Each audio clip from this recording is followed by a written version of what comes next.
Magandang araw, CCF family! Welcome to Sunday Fast Track, where you ask real-life questions and we give you biblical truths. Ako po si Ian Perez mula sa Big Singles Ministry at kasama natin ang ating speaker na si Paul De Vera upang sagutin ang inyong mga katanungan. Paul, kamusta ang buwan ng puso mo? Malaman na malaman. Ikaw, kamusta? Happy anniversary, ha? Uy, maraming salamat, Paul De Vera. Galing.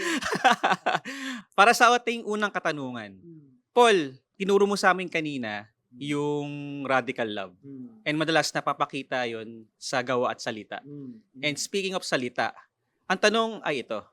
Kung minsan ay nakapagbitaw tayo ng masasakit na salita sa ating kapwa, lalong-lalo na sa ating mga pamilya, ano ang mga practical na pamamaraan upang makontrol natin ang ating pananalita? Yung practical na pamamaraan, mga kapatid, ay ganito. Simple lang po. Ang sabi sa Proverbs 16:23 is, kailangan yung utak mo ang nagko-control sa bibig. Anong ibig sabihin nun?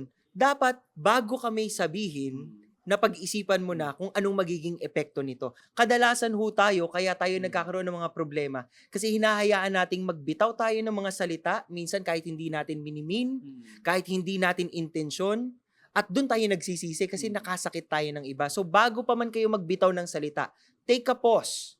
Magpo-pause lang kayo sandali. Hingi kayong tulong kay Lord. Spirit, Holy Spirit, Lord God, please help me. At tingnan ninyo, yung lalabas bang salita na gusto nyong sabihin is makakatulong sa conversation or makakasira. Kapag po ganun tayo mag-isip, it will improve. Kahit po sa pamilya. Sa atin kasi sa pamilya, sanay na tayong magsalita ng bitaw lang di ba? Pag-isipan muna bago tayo magbitaw ng salita. But Paul, para sa pangalawang katanungan, speaking of pananalita, paano naman kung ganito? Sabi kasi sa James chapter 4 verse 11, do not speak against one another. Pero paano kung pawang katotohanan lang naman ang sasabihin mo? Well, hindi pinagbabawal ng James chapter 4 verse 11 na hindi ka magsabi ng totoo.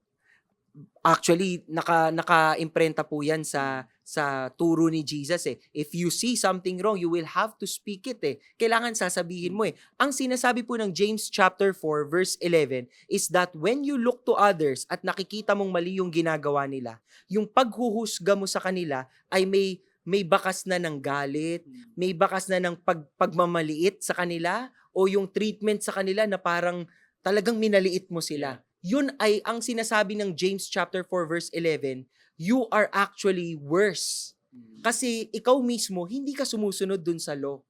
Dapat kung magre-rebuke tayo, we do it properly. At ang objective natin, hindi para durugin yung tao. Ang objective natin is correction and eventually na yung tao is magagawa niya ng tama sa susunod. Kaya wag natin pong i-try na durugin yung tao pag meron tayong correction. Sabihin natin ng mas maayos, i-express natin ng maayos, at hayaan nating mag-end yung conversation with prayer. Pag-pray natin to, kapatid, para peaceful tayo. Mga kapatid, tandaan nyo, ang goal is correction, hindi durugin yung tao.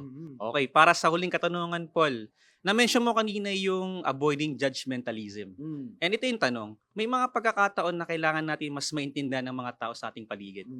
At binabasa at inoobserbahan natin ang kanilang behavior. Maituturing ba itong pag-uusga? Paano natin malalaman kung tayo ay nag-uusga o nag-observe lamang? Pag sinabi mong observation, ito yung napapansin ko. Okay? Paano siya nagiging judgment?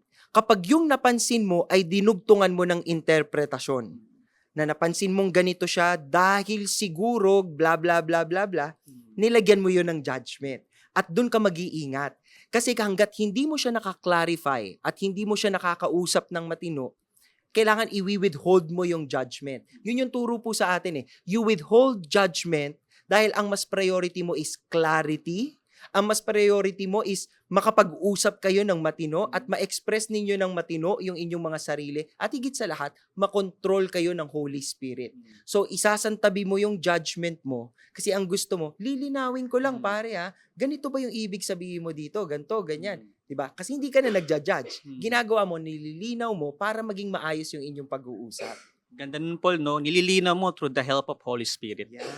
Paul, maraming salamat sa pagsagot sa ating mga katanungan. Pero bago tayo magtapos, make sure to catch the latest episode from CCF On Air titled Love, Situationship, and Delulus. Ito ay isang espesyal na episode para sa mga buwan ng pag-ibig, kung saan matutulungan kayong malaman kung ano nga ba ang kahulugan ng tunay na pag-ibig, ano ang hindi, at lahat ng patungkol dito. Watch it on CCF main YouTube channel or at CCF On Air Spotify account.